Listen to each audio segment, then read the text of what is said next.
Hello, so today I'm going to give you a speech about why is it so hard to put down your phone. Well, can you imagine waking up in the morning and the next thing you do is checking on your phone? You scroll through social media, reply to messages, and you didn't even know that 30 minutes have passed away. Does that sound familiar to you? Well, you're not alone. Studies have shown that the average people spends hours per day on their phones and sometimes without even realizing it. But why is it so hard to put down our phones? Today, we're going to explore the science behind phone addictions, its impact, and how we can regain control. There are many reasons we can't stop scrolling, and it is probably not what we expected. So, the first one is the burst of dopamine hormone. Take the example of the game Candy Crush. As you play the game, you will achieve small goals. These small goals causing your brain to be rewarded with a little burst of dopamine, which is the brain little chemical messengers that plays a key role in our reward and pleasure center. This novelty also gives a little burst of dopamine and together create what it is known as a compulsion loop, which is the same loop responsible for the behaviors of nicotine or cocaine. Our brains are hardwired to make us novelty seeking, and this is why apps on our phones are designed to constantly provide us with new content, making them hard to put down. The second one is the change of the brain pattern. Our brain pattern also have a big change. Alpha rhythms are commonly associated with wakeful relaxations like when your minds wander off, while gamma waves are associated with conscious attentiveness. For example, during a phone call, the powers of alpha wave get boosted up, meaning that phone calls can also change our brain functions.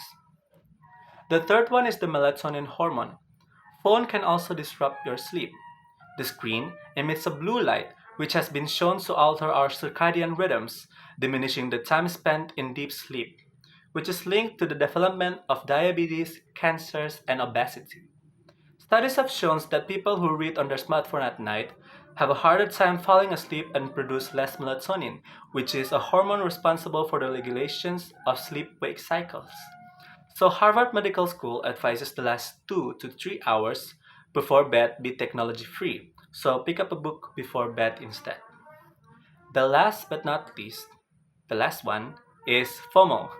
FOMO or the fear of missing out on social interactions, news update, or important notifications can drive us to constantly check our devices to the point of creating anxiety. Gen Z is most affected by FOMO, with 40% of them reporting that they do have FOMO, while millennials aren't as affected, but 34% of them admit they do have FOMO. A lot of Gen Z and millennials struggle to disconnect because they have no motivations. Even though they know it harms, they have no drive to unplug. So that's all of what causing us to be addicted to our phones. Next one is the impact of phone addictions in our life. According to what I have read and heard from many references, and I have found two of the most impactful in our life, and it is even from the expert. It is how our phones impact our mental and physical health.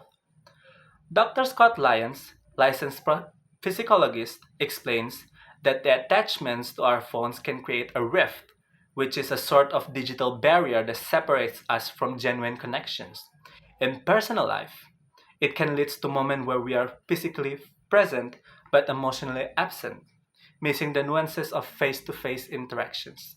While Shira Gills, author of Lifestyle, echoes that our devices are both tools for connections and sources of stress. They help us stay informed, communicate with friends and colleagues around the world, and offer access to seemingly endless knowledge. But excessive use can lead to anxiety, stress, and a reduced stress of peace and presence. I think that's all about how our phones impacts us, especially our mental and physical health. So the last one is how we can break free from phone addictions. Number one is set aside 1 day per week. Now, this is by far the most common approach of people who have taken intentional steps because of their phone addictions. Tom Strobel is the first person that talks about it. He said that choose 1 day each week, usually on Saturday or Sunday, and set your phones aside. The next one is clear your home screen. You can move apps to a secondary screen and replace your background with a calming image. The third one is streamline social media. You can choose one app to invest in and delete the rest. Unless it is professionally required, you don't have to do it. Okay. So the fourth one is use auto responses. You can redirect social media messages to email with a simple autoresponder, like in WhatsApp or yeah. So the last one is use apps to boost their self-control. There are absolutely apps for almost every problem in our life, and here are some apps to help us limit our time screen on our devices. The first app is Spaces. It is basically to set goals and tracks your daily progress to manage your habit. The second one is Flipped. It can lock away distracting app for complete focus. And the last one is Screen Time. The usage of these apps is to set daily usage limits on our phone to specific apps.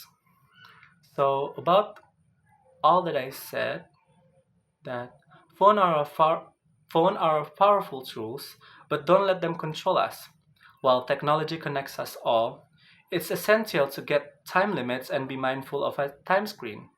The next time you want to reach for your phones, ask yourself, do I really need to check it? Or am I just addicted to the habit? Taking small steps today can lead to a healthier and more balanced relationships with our screen. So let's put our phones down once in a while and start living in the world. Yeah, so that's all. Thank you.